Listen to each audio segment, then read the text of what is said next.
இதுதான் அந்த சிக்கன் கறி எப்படி இருக்குது பார்த்தீங்களா? பார்க்குறதுக்கும் நல்ல நீட்டாகவும் நல்ல வடிவாகவும் இருக்குது. இது இப்போ செய்த கறியை சாப்பிட்டு பார்ப்போம். முதல்ல அந்த கிரேவியோட மட்டும் சாப்பிடுவோம். இந்த தனியாக கிரேவி ஆக உரைப்பில்லை, சாப்பிடலாம். நல்ல ஸ்மூத்தாக இருக்குது. அப்புறம் கிரேவி நல்லா திக்காக இருக்குது. பரோட்டாவோட சாப்பிடுக்க அந்த நல்ல இங்கே பாருங்கள், அந்த பரோட்டாவோட அந்த கிரேவி மிங்கிள் ஆகுது. சூப்பராக இருக்கும். இந்த கறி கூட கொழும்பு பக்கம் போய் வரைக்கும் எங்கேயும் சாப்பிட்ருப்பீர்கள். இது பிடிச்சிருந்தா நல்லா இந்த வீடியோவை பார்த்து செய்யுங்க. ஷேர் பண்ணிங்கன்னா மற்ற ஆக்களும் தெரியாத ஆக்களும் தெரிஞ்சு கொள்ளிக்கணும். இந்த தனியாக சிக்கன் பீஸை மட்டும் சாப்பிடுவாங்க. வேணும் சிக்கன் பீஸ் நல்லா சாஃப்டாக இருக்குங்க. கறியை தனியாக சாப்பிடக்க உங்களுக்கு ஒரு ஸ்மோக்கி ஃப்ளேவர் இருக்குது. வளமையாக சாப்பிட்ற மாதிரி இல்லாமல் வித்தியாசமாக இருக்குது. என்ன செய்யுங்கன்னா ஷேர் பண்ணுங்கள், நீங்களும் செய்து சாப்பிடுங்க. இந்த ஸ்மோக்கி ஃப்ளேவர் நல்லா இருக்குது சாப்பிட. ரொட்டியோட சாப்பிடக்க தெரியல இந்த ஸ்மோக்கி ஃப்ளேவர். ஆனால் வெறுமையாக சாப்பிட ஸ்மோக்கி ஃப்ளேவர் இருக்குது. யாம் பெற்ற இன்பம் வையகமும் பெற ஷேர் பண்ணுங்க, பகிருங்க. ஓகே, தேங்க்யூ, நன்றி. தொடர்ந்து பாருங்கள், பார்த்து செய்து சாப்பிடுங்க. எல்லோரும் கொடுத்துன்னு சாப்பிடுங்க. இங்கே பகிருங்க. கருப்பு கலரில் அவங்க செஞ்சு வச்சுருப்பாங்க, அது சிங்கள கறி. அதுக்கு கொஞ்சம் அரிசி போடணும். ஒரு கருப்பு கலர் வரும் மட்டும் இதை வறுக்க போகணும். சரிதானே?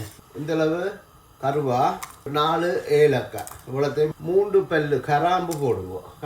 இந்தளவு மிளகு. ஓகே, இந்த பாருங்கள். இப்போ இது சிலோ பாயில் வர பாருங்கள், இப்படி ஒரு கருப்பு கலருக்கு வருதுல்ல, இந்த கலரில் வரைக்க எரிஞ்சு மணக்கும். இந்த கலரில் வரைக்க ஒரு 2 துண்டு கருவேப்பிலையும் போடுவோம். கருவேப்பிலையும் போட்டு அதையும் சேர்த்து வறுக்கணும். சரிதானே? இவ்வளோ கருவேப்பிலையும் போட்டு சேர்த்து நல்லா கொஞ்சம் வருங்க. இந்த இப்போ கருப்பாக வருது. இது என்ன செய்யணும், இப்படி கொஞ்சம் கொஞ்சமாக புகாச்சி கொண்டு இருக்கும். நல்லா ஸ்லோ ஃபயரில் விட்டு, இன்னும் கொஞ்சம் அடுப்பை குறைச்சி ஸ்லோ ஃபயரில் விட்டு ஒரு கருப்பு கலருக்கு வர மட்டும் வறுக்கணும்.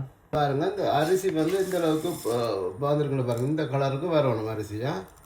இந்த அளவு மல்லி போடுங்க. இந்த இவ்வளோ தான் மல்லி. ஓகே, நச்சீரகம் பெருஞ்சீரகம் எல்லாம் போட்டு, இது நச்சீரகம் பெருஞ்சீரகம் அந்த வாசம் வரைக்க ஒரு ப்ரௌன் கலராக வரைக்கும் இறக்கணுமா.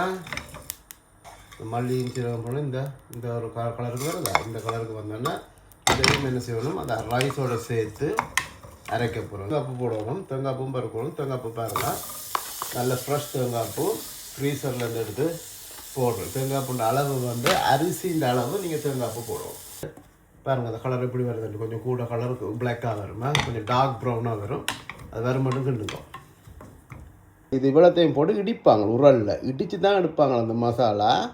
பட் நான் என்ன செய்ய போகிறேன்டா, இதில் மிக்சரில் போட்டு அரைக்க போகிறோம். பார்ப்போம் எப்படி வருதுண்டா. இதுதான் இப்போ அந்த இதில் போட்டு அரைச்சி எடுத்த மசாலா. பாருங்க, தேங்காய்ப்பு இதெல்லாம் இதாகி நல்ல ஒரு வாசமாக இருக்குது, ஒரு வித்தியாசமான வாசமாக இருக்குது. இப்போ இதுக்கு தேவையான அளவு தூளுப்பு போடுறேன்னா, தேவையான அளவு தூளுப்பை போட்டுக்கொள்ளுங்க. ஒரு காக்கரண்டி மிளகு. அரைச்சி வச்ச மசாலா இருக்குது பாருங்கள், அந்த அரைச்சி வச்ச மசாலாவை அதுக்குள்ளே மிக்ஸ் பண்ணுங்கள். வடிவாக மசாலாவை போட்டுட்டு பாருங்கள் என்ன செய்யணுமெண்டா, இந்த வடிவை நல்லா மிக்ஸ் பண்ணுங்கள். இதோட சேர்த்து இப்படி வரும் சிக்கன் பார்த்தீங்களா, இந்த கருப்பு கலர் சிக்கன் வந்தோடனே இதை அப்படியே ஒரு 30 மினிட்ஸ் அப்புறம் வச்சுட்டு பார்ப்போம் எப்படி இருக்குன்னு செய்து பார்ப்போமா. இப்போ என்ன செய்யப்படுறோம்னா, கொஞ்சம் ஓரளவு நல்லெண்ணெய் விடுங்க.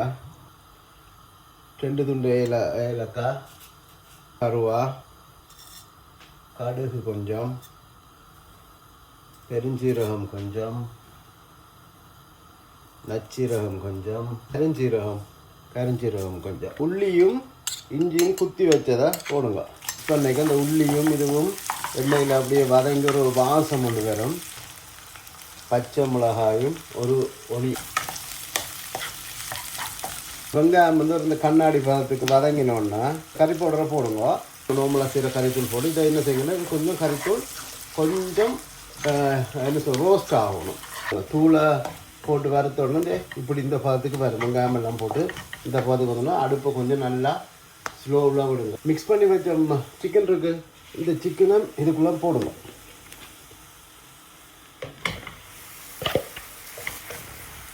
தண்ணிக்குள்ளே மிக்ஸ் பண்ணிங்கன்னா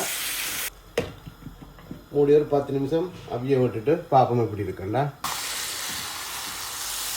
கீழே கொஞ்சம் தண்ணி விடுவோம்.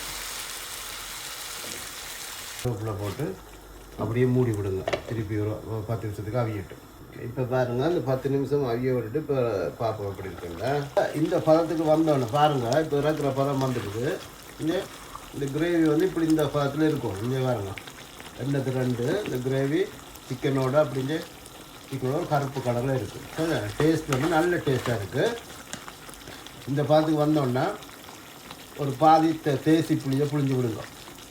கிண்டி போட்டு பாடிவா ஆஃப் பண்ணிங்கன்னா சரி.